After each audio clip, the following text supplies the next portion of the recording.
everybody's kind of wondering what exactly is the poor foods. Of course, it's gluten-less fried fake, gluten-less fried fake, gluten-less fried fake. Yeah, gluten is wheat, barley, rye, and oats. And we consider oats gluten because they're typically in a factory with gluten. And they digest. They're hard to digest. So Yeah. It's essentially almost all starches besides rice and potatoes. I mean, if you want to look at it like that. Yeah. And I think everyone can agree rice and potatoes are okay. Like, okay, if someone said the only starches you could have are rice and potatoes, you'd probably be like, yeah, that's good. I'll do that. Yeah. All right. All right. What else? You know, do you really need bread? I mean, there's gluten-free bread out there, but guess what else it has? The oils. Oh. So Do it one more time. Okay. Oils. Oils, yeah. Okay. So, you know, that's the difference with us is there's other gluten-free people out there, but they're not talking about the oils. So when you add in the oils, you know, the breaking the law list gets bigger, you know? Yeah. But I know bread is hard for some people. It's a comfort food. Yeah. Pasta, Yeah. comfort food. You know, I mean, how many children are out there? They get, Mom, I want spaghetti. You know, it's just straight comfort. You know, as it was for me, as it was for everyone. You know, Yeah. but you know, we're adults now, and we can make quality decisions. And getting off the gluten is a major factor because it clogs the digestive tract. It clogs the villi in the small intestines. And if it does that, then you can't absorb. So even if you're taking your 90 essential nutrients, even if you're taking your 91st nutrient, which begins with a C, and even if you're doing the right things, it's going to get blocked. Yeah. It's going to get blocked. Here comes the good stuff. Here comes the good stuff. Block. Here comes the good stuff. Block. Here comes the good... Block, block, block. So it's just blocking the good stuff. And I don't even advise people take that first step with us unless they've understood that the poor four need to be out. Like it's not oh yeah, we'll make a deal. We'll make an exception. No, we're not going to have to waste your time. And so we're kind of helping you in a way, but it starts off with the poor four and you get benefits just from that. Just from the elimination diet alone of like all of the poor fours, you get benefits from that. And I don't understand why like it's so hard. I just realized that, you know, there is no healing diets that are like, yeah, consume all these grains and you'll be outstanding in the next year. And so I think if you actually want to heal, you have to limit, you know, that grains in general. And so definitely a big part, grains, gluten, oil. Yeah. All that. And the other thing about gluten is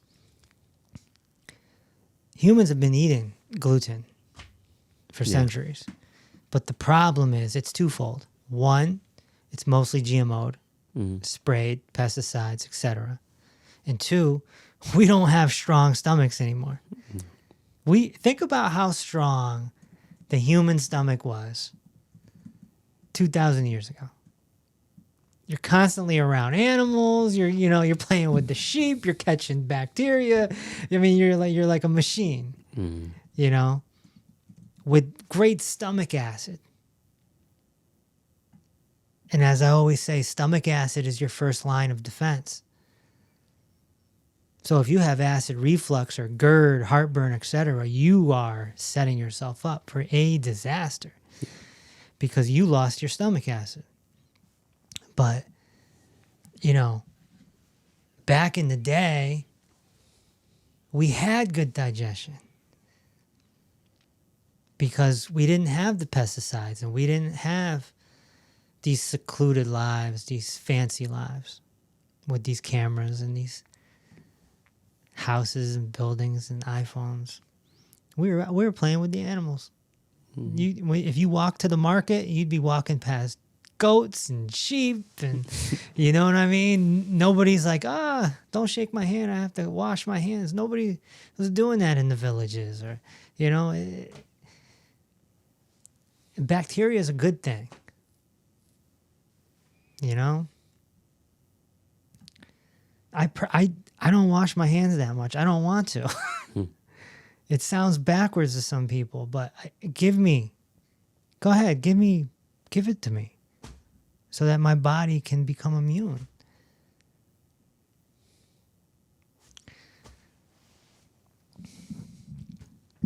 And, you know, gluten is very hard to digest.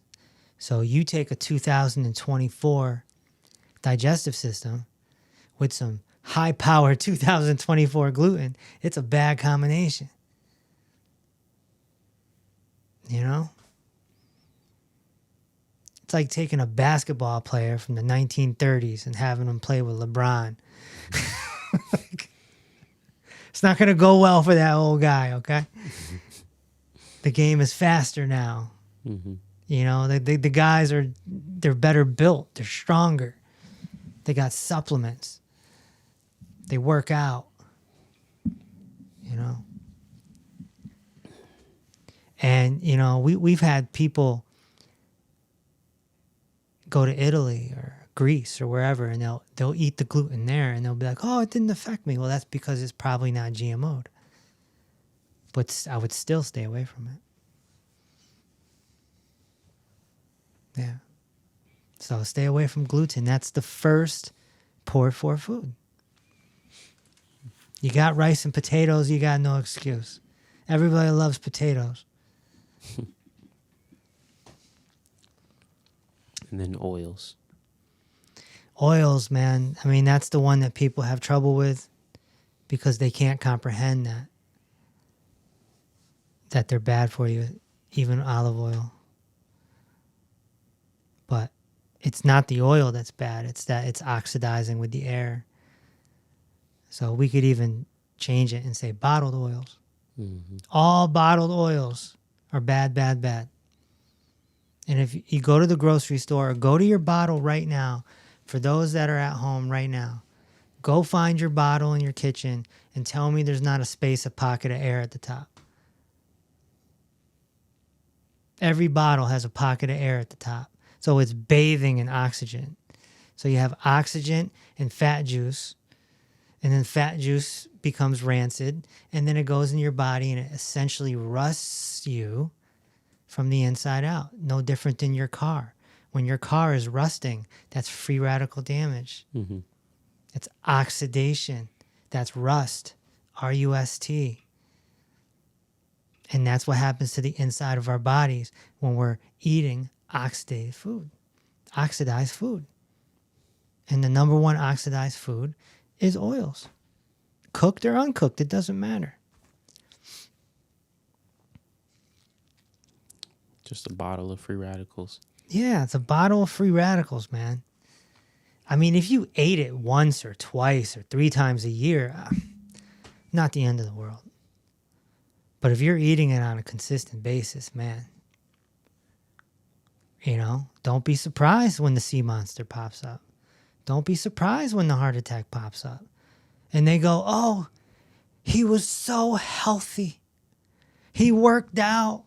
He worked out and he was an athlete and he was fit and he took his supplements. Oh, it's an act of God. No, they consumed oils.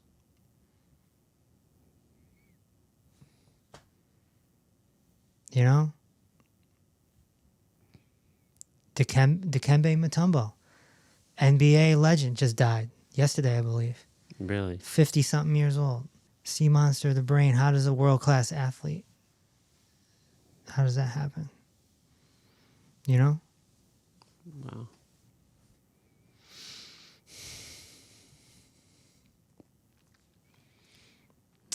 And then it's closely associated with it anyways, because most frying, if not all frying, is done in oils. So fried foods. Fried foods are oils on steroids. Mm-hmm.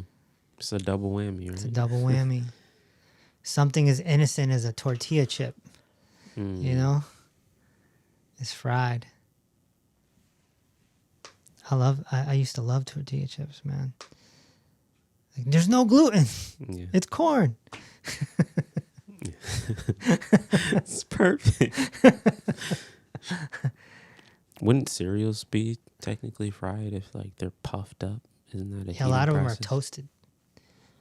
So I mean, But yeah, I mean, fried food is bad business. It's one of the reasons why down south has the highest rates of sea monster, highest rates of heart disease. Louisiana, Georgia, yeah. your home state. People name don't. it. You guys don't realize, like, people in the north don't realize how crazy it is down south. Like, I could up here. One thing, everything shuts down at like 9 or 10. If it was the south, you would see restaurants open 24 hours. Another thing, you can't drive like 2 miles without seeing a couple of McDonald's, a couple of Burger Kings, Taco Bells, fast foods everywhere. Even within the hotels, the hospitals. If you go into Walmart or like a super Target, there'll be fast food joints in the Walmarts and stuff. And so it's just everywhere. And yeah, it affects people. I know so many people in the South that like they mix and match fast foods. They'll get like fries from Wendy's and nuggets from McDonald's and then gets a burger from Burger King and mix it all together. Yeah. But it's like food. There's so many food deserts in the South. That's why, because it's like There's a lot of poverty too. yeah. It's a whole lot of poverty. No, they don't have any access. Their closest convenience store is a gas station. They have to travel an hour out to go to a grocery store. Right. But fast foods are all throughout there. So that's what they eat. Yeah. It's a sad thing. Yeah, and you go get a fast food burger, the bun is going to be gluten, and the burger is going to be cooked in oils. Mm-hmm. And then French fries. yeah, the French fries are like smoking cigarettes. And then add in the fake because there's going to be some chemicals in there too because they have to make the food last. Yeah. So there's preservatives, Yeah. Foods are supposed to break down. It's not a bad thing when your foods go bad fast. It shows it's natural. But if it's not breaking down, think about how is your gut able to break that down, It struggles. So that's the last one. It's fake. Fake. That's going to be your candy, your cakes, your cookies. All your dyes. Mm-hmm. They just changed the name of the dyes too. Oh, yeah. I saw that. So, gluten, oil, fried, and fake. It's real simple. Are there other foods that could be considered bad? Yeah, but these are the 4 that are going to slow down the healing process. Would you consider carbonated water a fake? Yeah. Oh. Yeah, there's no deer out in the wild like, oh, look at this little stream of carbonated water. Oh, it's so sparkly. Spicy. No carbonated water. That's ridiculous. That's ridiculous. It's going to ruin your stomach acid. No. So, yeah, I mean, it's real simple. Just follow this, No gluten, no oil, no fried, no fake. GOF. Some people call it GOF. Cough. GOFF. PF4. PF4. Some people call it different things. It's certainly caught on. Even people that aren't in our membership or a client, even, they just stop eating it and, they lose their weight. They feel better, It's, Cravings go down. Yeah, it's step 1. Mm-hmm. It's just step 1. I wanted to see if Karen, did you have anything to add? I didn't want to put you on the spot. Karen's always got something to add. Yeah. Well, when I found you, Kevin, I was shocked that oats were part of the process because I was having oatmeal every single day. And I didn't know what I was going to do because that was my standard breakfast. And then you took that away. Mm. Yeah. was crazy. And then I had to get rid of those evil triangular chips because they were fried in oil. Yeah. And there's two parts with that, oil and fried. And I knew oil was bad, but it just didn't click. I mean, I had heard about that for like four years or more in the plant-based movement because I got under the ether in that movement for a while.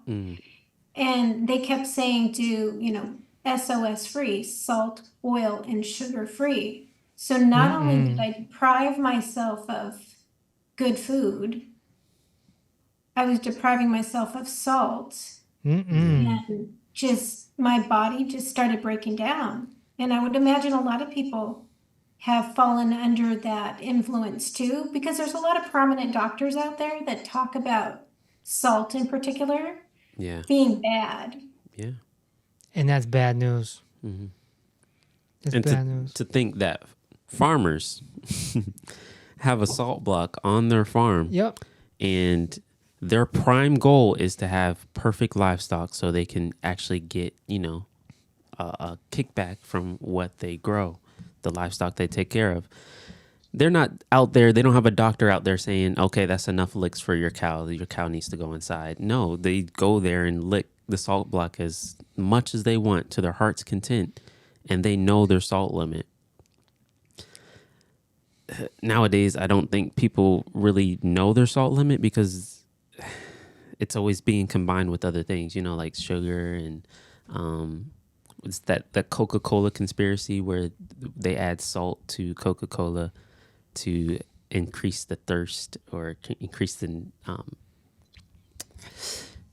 your appetite for the Coke so you can keep going back to it or something along those lines. Yeah. Well, yeah, it becomes your source of salt. And so you're like, keep oh, going to it, yeah. I love this. It's like it's my addiction. But no, your addiction is sugar. But like your addiction, you're looking for salt, but you're getting it from a sugar drink. Well, and you think about the first thing when you're having trouble and you go to the urgent care or the hospital, the first thing they give you is saline water. Yeah. There you go. So that should be a clue right there that it's okay. So why are they telling us not to have it? No, I don't know. There was several nurses. I can't even dox them, but they were saying through the times we went through in 2020, they were saying a lot of patients came in lethargic and they couldn't move. They were, all of these issues were going on, and they said all they gave them was saline. Yep. And they were fine. Yep. And then they were admitted. They were allowed to leave the next day. Good quality salt, increases circulations, those electrolytes, That's why you want some when you first wake up in the morning. Instantly felt better.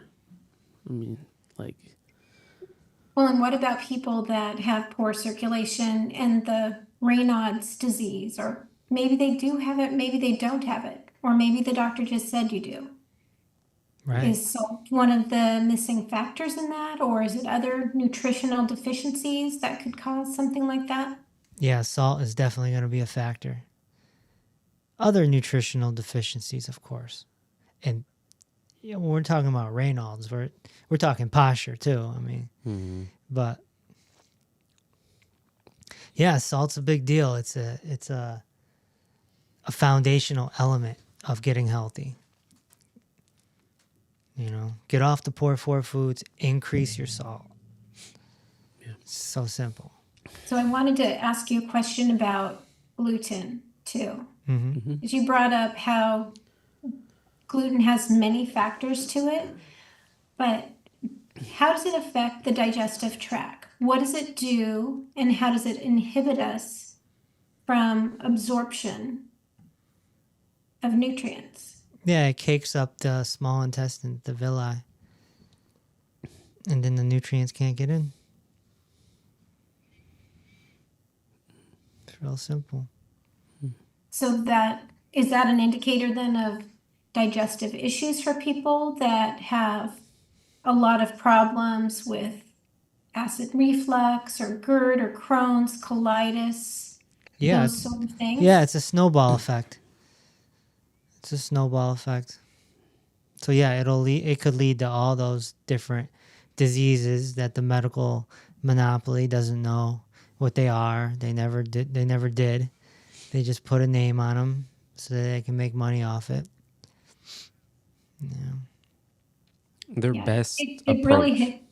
It really hits home for me because one of our family members had, well, it was either Crohn's or colitis. They couldn't decide, so they just put them on an immune suppressor for 25 years. And once they did a food sensitivity test and found out gluten was the issue and got off of gluten, they were able to get off that every 8-week infusion because they weren't destroying their gut anymore.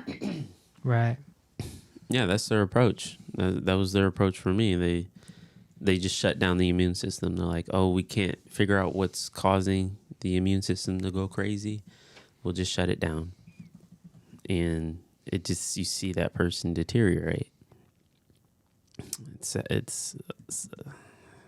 sad. Yeah.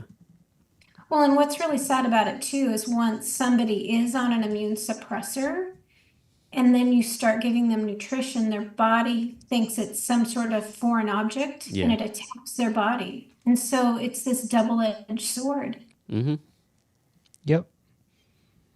The things that are meant to help you become your worst enemy, which is then you're like stuck, you know?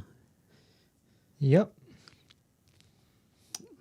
But Karen, I wanted to see if any of the members had any questions or comments about this topic today. Yeah, we've got quite a few people that have commented. Lori's in the Zoom room and she says, Massa chips online, they're corn, they're fried in beef tallow with Celtic sea salt. Check them out. Yep. Fried. I've looked into them. They are a little pricey, but if you want chips. You know? So if they're fried, would they still be good? That's my thing. Well, I don't know. They might be baked. I'm not sure. Okay. But I know they're like $40 a chip. And then Paige was saying there's a Waffle House on every corner in the South. Yeah. True story. Yeah, actually, my husband was on a business trip down in the South, and I think it was Louisiana. And the company that was hosting him and the other individuals that were participating, they called them Team Deep Fried because every single meal they brought in to the meeting was deep fried food. Whether it was breakfast, lunch, dinner for like 3 to 4 days. It was a really difficult business trip. Wow. Team Deep Fried. Jeez. Wow. And then Both was asking, is it okay to eat sweet potatoes? Absolutely. Absolutely. Shane is asking, what should we eat for breakfast? Well, I mean, I usually have eggs and veggies. You can have fruit, you can have whatever. As long as it's not poor for. Mm-hmm. I don't like eggs, Kevin. Well, eggs don't like you either. Cut it out. But I don't. No, I never have been able to stomach them. They like make me nauseous. One day my mother made green eggs and ham. And ever since that day, I was a little girl, like 3 years old. I could never stomach eggs. I thought that was just a book. It is a book, but when it's on your plate, it's like, ugh. And then she always used to cook them really high, and I don't like the smell. The smell makes me nauseous. So what do I eat, my brother? Have fruit. Lots of fruit. Bet. Mm-hmm. Yep. Great start for your morning. Anything else, Karen? Yeah, actually, Denise is in the room, and she had something she wanted to share, if that's okay. Absolutely. Come on down, Denise. I remember when my parents and my grandmother used to tell us how when they were growing up in the West Indies, they baked their bread. And I think it goes back to the fact that they lived off of the farm. They had a cow, they had chickens, and it wasn't like they were making the food for the whole population. It was just for the family. So I noticed the difference because they used to use the same type of formula. People, when they came to the United States, got citizenship and everything, they had relatives that were still living in the West Indies send their ingredients over. You could do that kind of stuff back in the day, back in the 60s. And the US mail, nobody sniffed it or thought there was anything in it. Anyway, they would cook that, bake the bread just the way they used to. And I noticed the difference in growing up. You know, you'd go to the Wonder Bread tour factory and you'd smell this bread, and it smelled different than and tasted different than my parents made.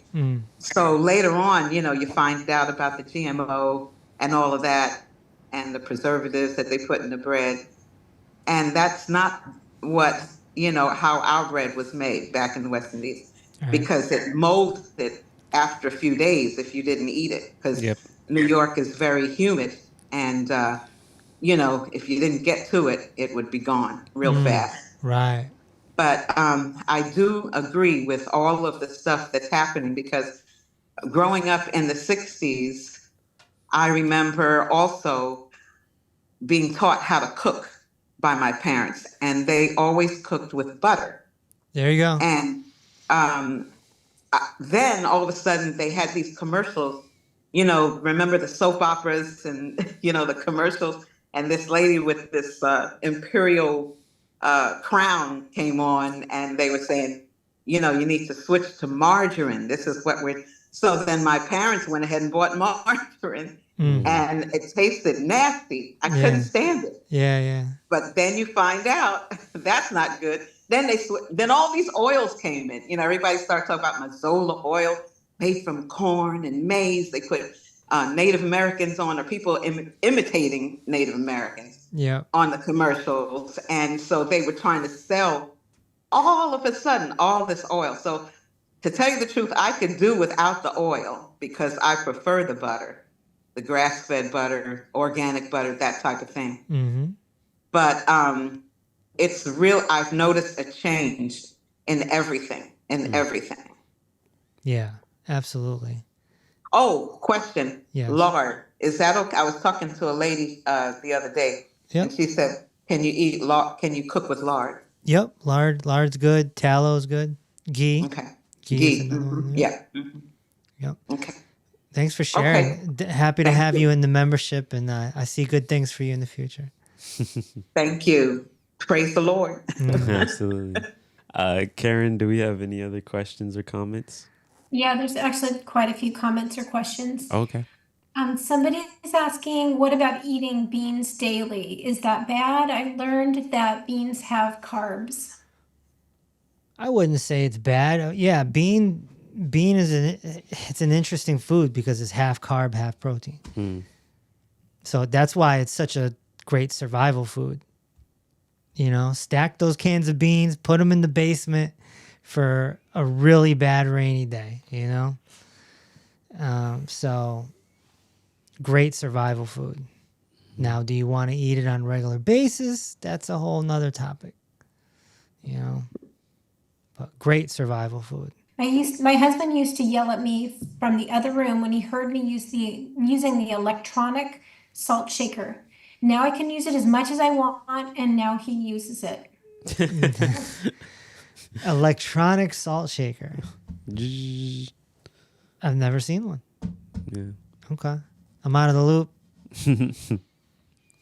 And Priscilla's on here. She says, hi all, I just hopped on. I've been traveling all day. I hear you talking all about food. What a perfect topic while traveling. Hi, Priscilla. Yeah. And then Deb asks, what about ideas on what to put on popcorn? I hate butter or ghee, and it's just too dry with salt. Well, I'm a big popcorn guy, and I love putting on as much butter as I humanly can. You hate butter. Or ghee, you know. Melt it up with a little pinch of lemon.